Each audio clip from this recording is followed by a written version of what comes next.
Hello, tonight we're going to take a look at the Ruger LC9S Pro.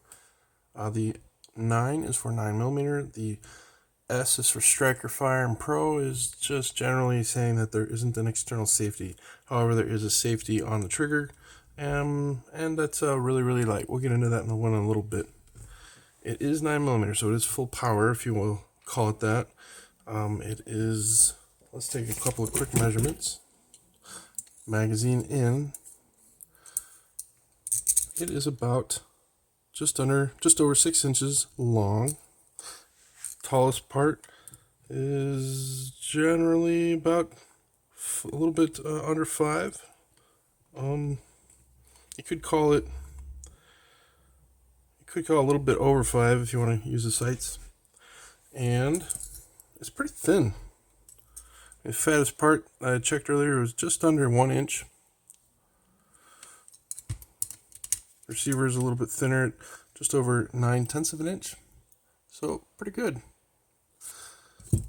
As you look down the barrel, this is what you see. Good old-fashioned 3-dot. I have added a little bit of Tester's paint to this, so it's brilliantly white. Mine didn't come quite that nice, but you know, $1.50 later, get some Tester's white model paint. Comes out of the factory with 2 8-round magazines. Nothing much special there. I've never had any problems with these magazines. They're just totally good. They're not on par with Metgar, but they're very close. They're good. I've shot it with a variety of different rounds.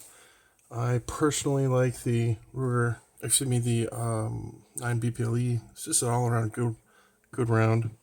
But usually stick with Winchester White Box if I'm at the range.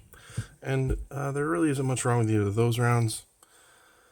You're gonna want to try a bunch of different rounds, figure out what works for you in your particular situation. If it is going to be a plinking gun, which I don't necessarily recommend this gun for plinking, Winchester White Box shoots just fine.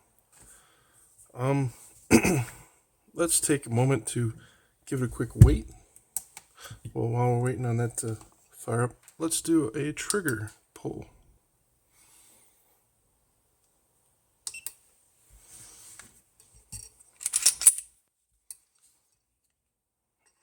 This one has a pretty darn light trigger.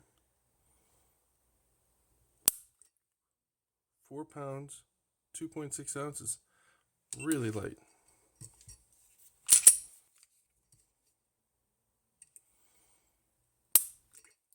£4 pounds, 1.7 ounces. I mean, this is about as light as I want to get before it starts to get weird. I do not want to necessarily have a round go off as I'm putting it in its holster, so I like to stay, especially for something that you're actually going to have duty with, somewhere around 6 pounds, 5 pounds ish. Anything under 4 pounds is a little sketchy in my opinion. Just under 1 pound at 15.4 ish ounces, so not too bad. Let's do it with 8 rounds in one magazine of Winchester White Box. Bumps it up to 1 pound 1 pound 2.3 ounces. Really, it's pretty light. It's very small.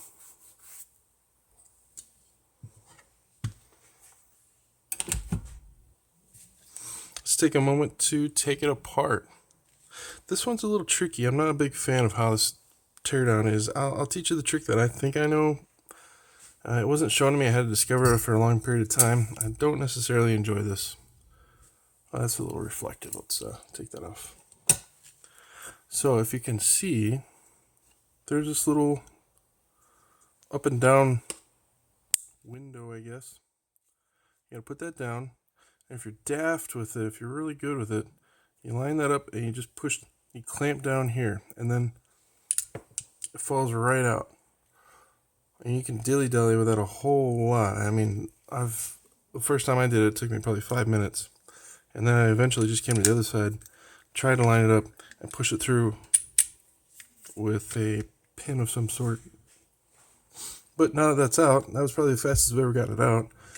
Just rides off. The metallurgy, it's pretty good. It's Ruger. Ruger's always been fairly consistently using good metals. There's nothing wrong here. Their finishes are, it's Ruger. This is the first Ruger I've ever had that didn't have rust.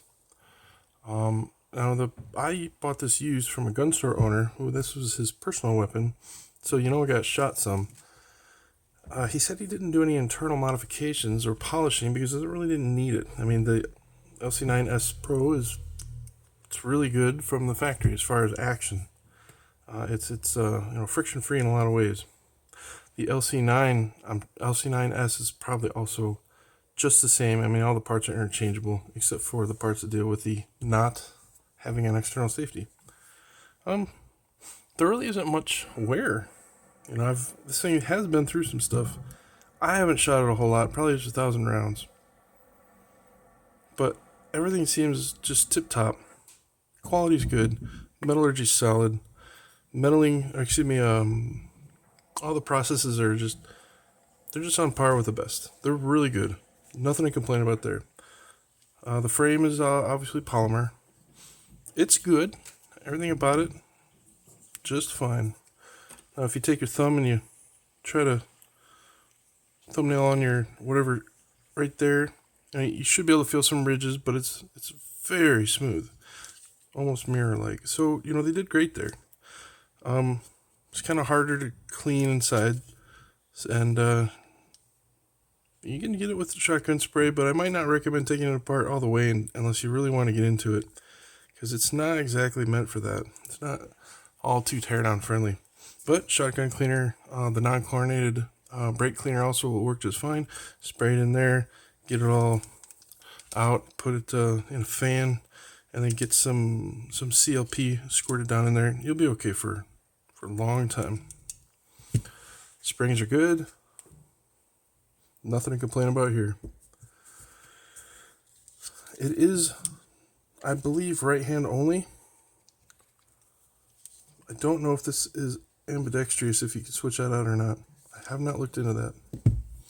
Let's get it put back together.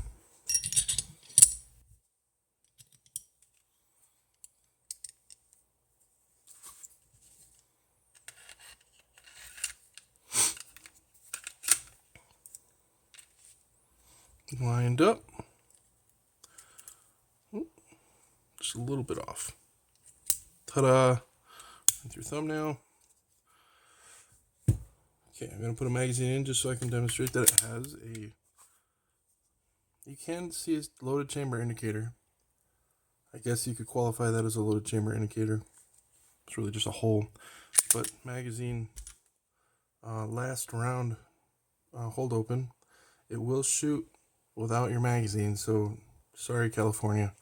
Since I bought this private party, it's not on the California safe handgun roster. It's going to be hard to locate one if you're in California. But, they're out there. These levers are very minimal. I can barely do it, and I have a strong, big hand. It's really, it's meant for get off of me. Everything about it is smooth to the touch with the exception of there and there. Otherwise, there's really no friction points. You can get in and out real fast of your holster or wherever. This little part is nice and grippy. I do very much worry about how light the trigger is and how there is nothing stopping it if you don't have a good holster. So I don't recommend this one unless you're going to be a holster user. I prefer pocket holsters. I don't necessarily like outside of the pocket holsters. And I don't like that it's not hammer fired, but that's me. I really like to put my thumb on the hammer when I put it in a holster. Then I know nothing's going to happen. But 4 pounds, 2 ounces, as you saw earlier, is all it takes. And it's nothing. And I don't want that shooting into my hip. Or the previous owner, he was a Penix carry. I don't want that shooting downwards. That's just a bad day. So I don't carry this much. It's a perfectly good weapon. It's perfectly good for a lot of people. So as far as carry goes, it's very concealable. If you take this little nub off, which you can, I mean, it's like a $10 base plate that you can just buy, and then it's smooth at the bottom, but then you lose your pinky purchase. But I mean, it's so small, and it's full 9mm. With that, it is only 1 inch wide, and my hands are pretty big, and it does hurt to shoot. I'm big enough a man to say this gun does hurt to shoot, and I don't like to shoot it a lot, which is why I've only got about 1,000 rounds through it. It's not soft shooting, and it's also not very accurate. I have many guns, most of which I can shoot very, very well. This one is more challenging, as in I think I can shoot well, I just can't shoot this one very well. Normally I can get about a 2 inch at 7 yards, and I can get it on. I just got to learn the gun, get a couple 100 rounds through, and I can do pretty well. This one, I get maybe a 6 inch, and it's usually down to the left. Now, any experienced shooter knows that your finger is a hinge. It doesn't just go straight back. It's a hinge. So you're always pulling. But I mean, there really isn't much trigger weight, so I'm not pulling much. And I can tell you pretty accurately that I can shoot it pretty straight, but straight is bottom to the left. And I have yet to find an ammunition that will bring it up, I'll raise it up a little. And there really isn't an elevation change, so I'm kind of out of luck. I can move it so that it goes to the right some, but it's also there. It's kind of bolted down. It's not the easiest to get right. However, it's a get off me gun, so too bad. You're supposed to be pretty close. You can definitely hit a man-sized target at 7 yards. Absolutely, it's not a target queen, but there's no question in my mind that I could take it down 7-10 yards, no problem. So my advice to you is, if you do get one, it's okay to get the LC9. It's okay to get the LC9S, Pro or not Pro version. Either of them are just fine. The only real difference is the safety, and that really isn't much of a difference. It's not enough of a difference to make a difference. And if you do get one of these, I might suggest spending a good amount on a good holster, because you're going to need one for this. It's a perfectly good gun, and there's nothing wrong with it. And I am a giant, so my hands might need a bigger one. I don't say it's a bad gun, but I give it 1 thumbs up and 1 thumbs down for me. That's for me, not for the gun. Otherwise, just the hardware itself, I do give it 2 thumbs up. So make your choices. If this is your first and only gun, keep looking around. You might find one that you like better. It's a perfectly good gun. I give it a B, probably, not an A. But if it is the gun you've got, it's a perfectly good gun. Enjoy shooting it and enjoy saving your life. Have a great night and take care.